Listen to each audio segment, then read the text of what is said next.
Washington, and welcome back to my channel. Today we're going to start studying how to solve quadratic equations by applying quadratic formula. This is very unique method. Why?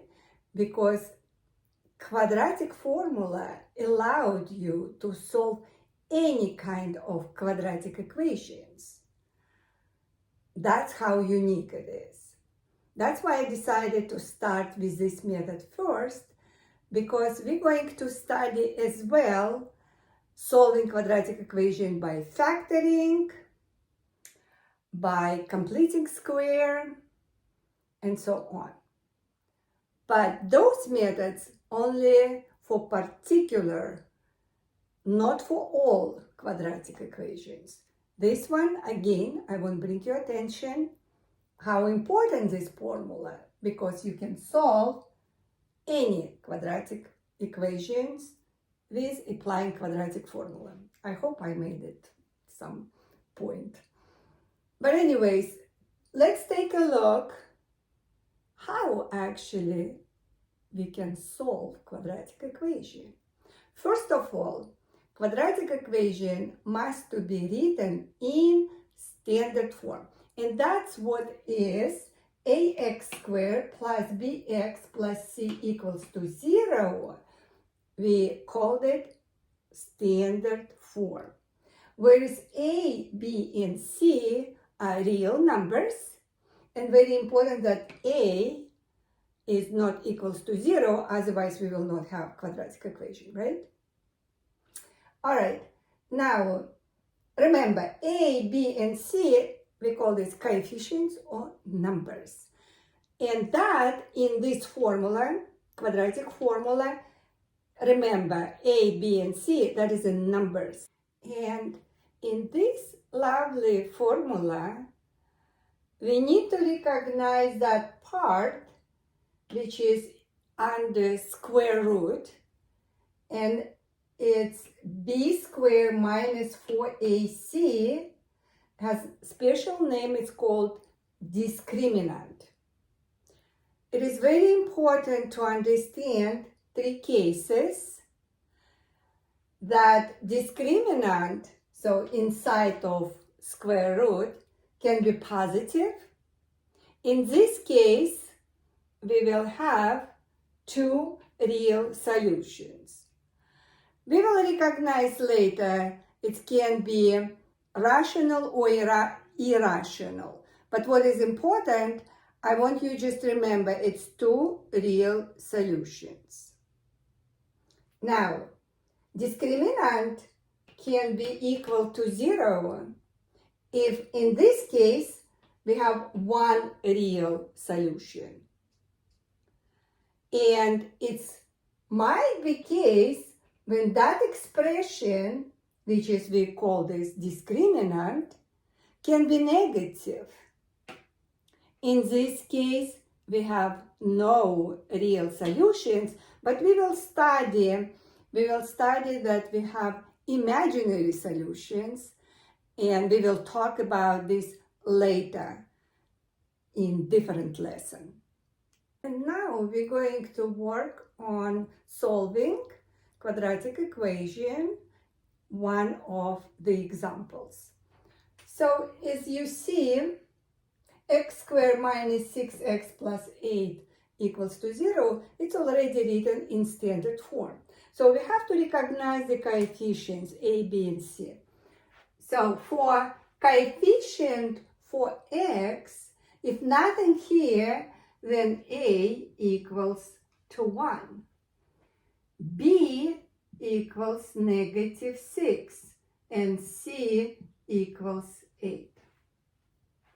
Go ahead and write down, take notes.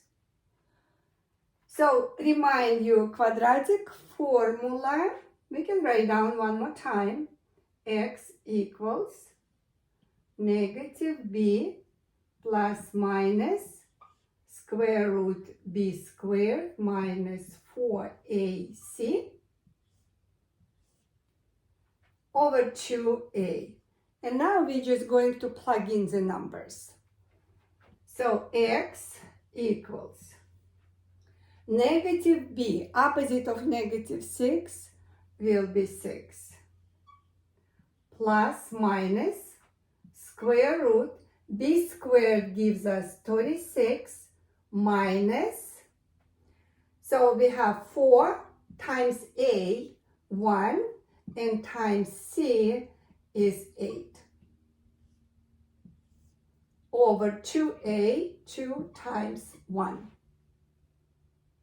Then we're going to evaluate. So our discriminant, let's see what we have here.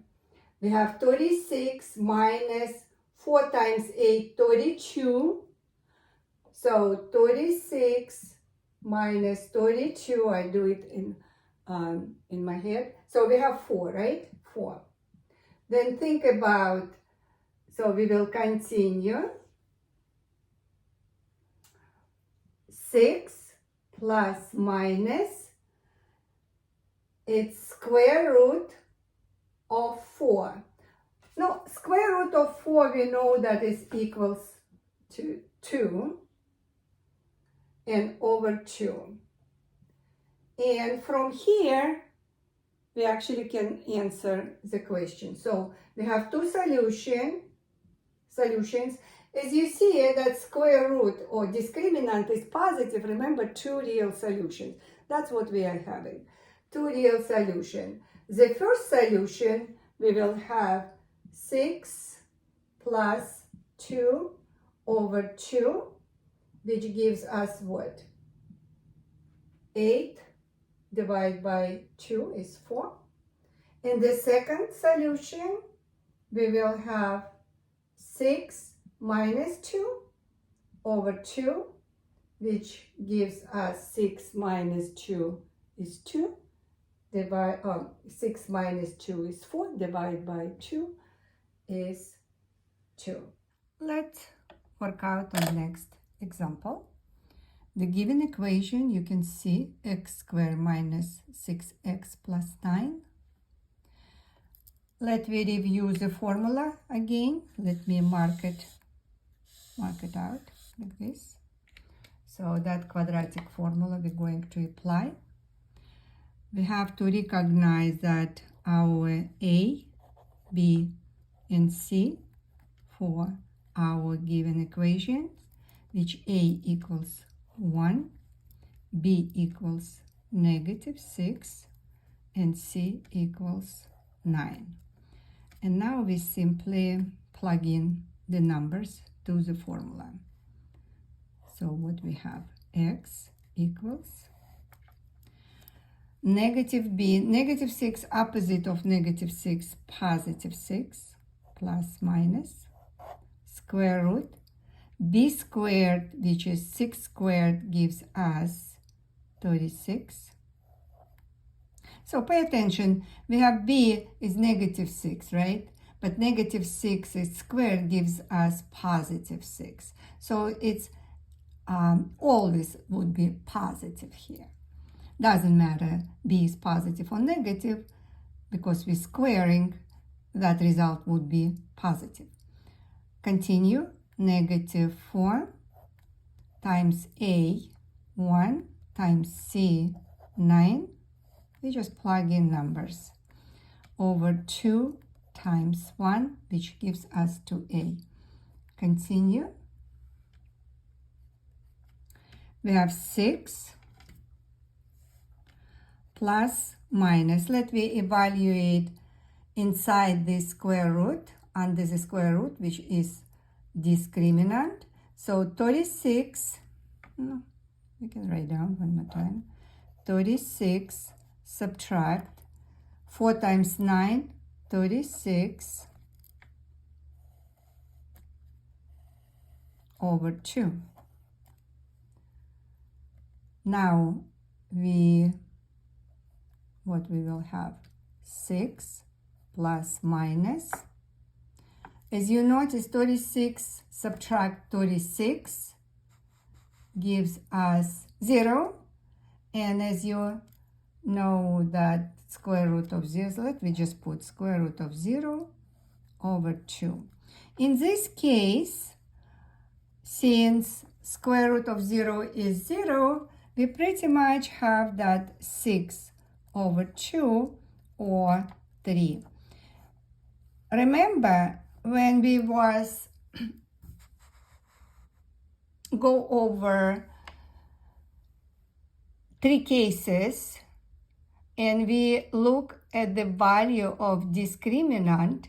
In our case, discriminant equals to 0, and that's why we have only one solution. Don't forget to take your notes. Also, remember to not miss any of my future lessons. Don't forget push the bell button. Also, you can pause the video anytime you need it. Please like, subscribe, and comment. See you next time.